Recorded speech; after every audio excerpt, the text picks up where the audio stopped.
গাইবান্ধার গোবিন্দগঞ্জ উপজেলায় নিজেকে ম্যাজিস্ট্রেট পরিচয় দেওয়া শাহজাহান আলী নামে এক প্রতারককে গ্রেফতার করেছে গোবিন্দগঞ্জ থানা পুলিশ।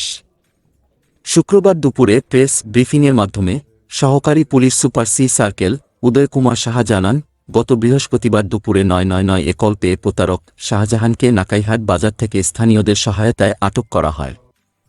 থানায় এনে জিজ্ঞাসাবাদের পর তার প্রতারণার বিষয়টি জানা যায়। শাহজাহান আলী নীলফামারী জেলার সৈয়দপুর উপজেলার গাড়পাড়া গ্রামের মৃত ইয়াসিন আলী মোল্লার ছেলে। এর আগে ভুয়া পরিচয়ে অর্থ আত্মসাতের কারণে তার বিরুদ্ধে আরও 2টি মামলা রয়েছে। 6 তারিখ একজন ভুয়া ম্যাজিস্ট্রেট পরিচয়ে একজন ব্যক্তি আটক হয় স্থানীয় জনগণ দ্বারা। পরবর্তী ট্রিপল আইনের প্রেক্ষাপটে গোবিন্দগঞ্জ থানা অবগত হওয়ার পরে সংশ্লিষ্ট ম্যাজিস্ট্রেট নামধারী ব্যক্তিকে স্থানীয় জনগণের সহায়তা আটক করে। তো ঘটনার প্রেক্ষাপটে আমাদের কাছে আটককৃত ব্যক্তি যিনি ম্যাজিস্ট্রেট পরিচয় দিয়েছেন তার নাম হচ্ছে মোহাম্মদ শাহজাহান আলী, তার পিতার নাম হচ্ছে মৃত ইয়াসিন আলী মোল্লা। তিনি সৈয়দপুর নীলফামারী জেলার স্থায়ী বাসিন্দা এবং তার সেই ঠিকানা হচ্ছে গাড়পাড়া কামালগঞ্জ।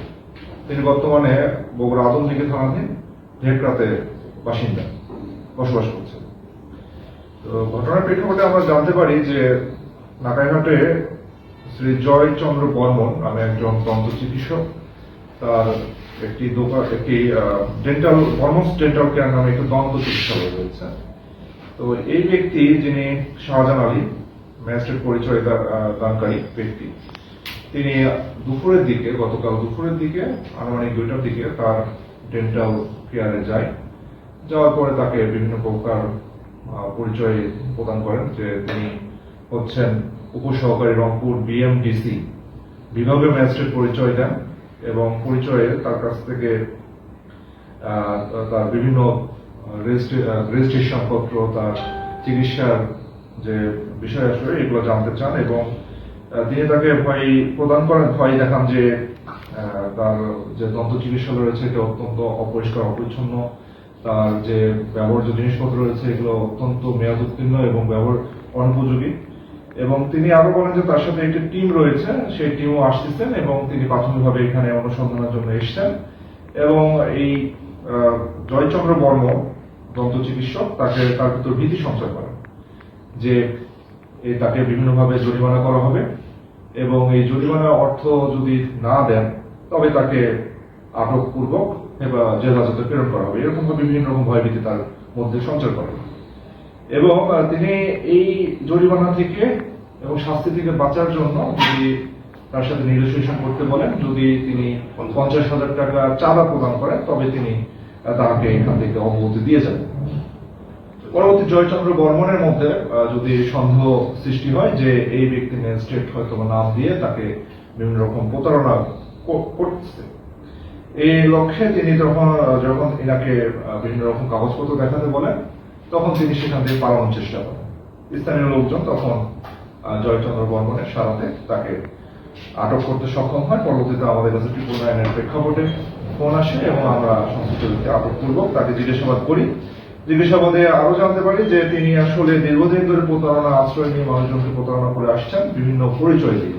উচ্চপদস্থ কর্মকর্তা, কখনো এনএসআই, কখনো ম্যাজিস্ট্রেট, কখনো বিভিন্ন দপ্তরের সরকারি কর্মকর্তা, এবং এই পরিচয় দিয়ে মানুষকে প্রতারণা করে আসছেন। এবং এর প্রেক্ষাপটে আমরা আরো জানতে পেরেছি যে ইতিপূর্বেও তিনি এই ধরনের প্রতারণা করেছেন এবং এই ধরনের প্রতারণামূলক কর্মকাণ্ডের জন্য তার ইতিপূর্বে তার বিরুদ্ধে মামলা আছে এবং এই মামলাগুলো হচ্ছে নীলফামারী জেলার। তিনি আমরা জানতে পেরেছি যে ডিডিএনএসআই পরিচয়ে এবং বিশেষজ্ঞ চিকিৎসক পরিচয়ে অর্থ আত্মসাৎ করেছিলেন এবং সেখানে নীলফামারী জেলায় এনার বিরুদ্ধে মামলা রয়েছে। তো এই শাহজাহান আলীকে আমরা জিজ্ঞাসাবাদে আরো করেছি। জিজ্ঞাসাবাদে তার এই প্রতারণার বিভিন্ন রকম যে মানুষ জনকে প্রতারণা করে আসছে সে বিষয়গুলো আমরা অবগত হয়েছি। এবং এই জয়চন্দ্র বর্মন যে ভুক্তভোগী তিনি একটা এজাহার প্রদান করেছেন এবং এজাহারের প্রেক্ষাপটে আমাদের গোবিন্দগঞ্জ থানায় একটি মামলা হয়েছে। মামলা নম্বর হচ্ছে 9/6/2024 তারিখ এবং মামলার ধারা হচ্ছে 170, 417 এবং 419 পেনাল কোড।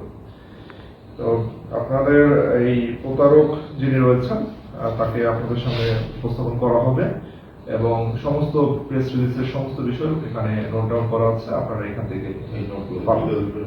এবং আমরা জয়চন্দ্র এবং হচ্ছে আমরা যে এই প্রতারক মোহাম্মদ শাহজাহান আলী, যিনি ম্যাজিস্ট্রেট পরিচয় দিয়ে জনগণের কাছে আটক হয়েছেন, এবং এই ব্যক্তিকে আমরা বর্তমানে আইনগত ব্যবস্থা তার বিরুদ্ধে গ্রহণ করা হয়েছে এবং বর্তমানে তাকে কোর্ট হেফাজতে প্রেরণ করা হয়েছে।